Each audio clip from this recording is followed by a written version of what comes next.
தோனி முதல் பந்திலேயே பவுண்டரி அடித்து 2 பந்துகளில் 5 ரன்கள் எடுத்தார். 20 ஓவர் முடிவில் சிஎஸ்கே அணி 212 எடுத்து குவித்திருந்தது. தோனி, துபே இருவரும் அவுட் ஆகாமல் இருந்தனர். 213 என்ற இலக்குடன் களமிறங்கிய ஹைதராபாத் அணி 134 ரன்களில் சுருண்டது. 78 ரன்கள் வித்தியாசத்தில் சிஎஸ்கே அணி வெற்றி பெற்றது.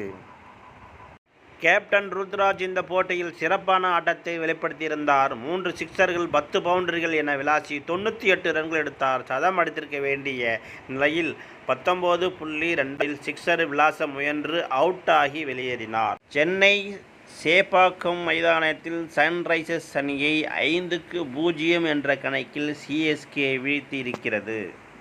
சிஎஸ்கே அணி வெறும் 50வது வெற்றி. தோனிக்கு ஐபிஎல் வரலாற்றில் 150வது வெற்றி இது.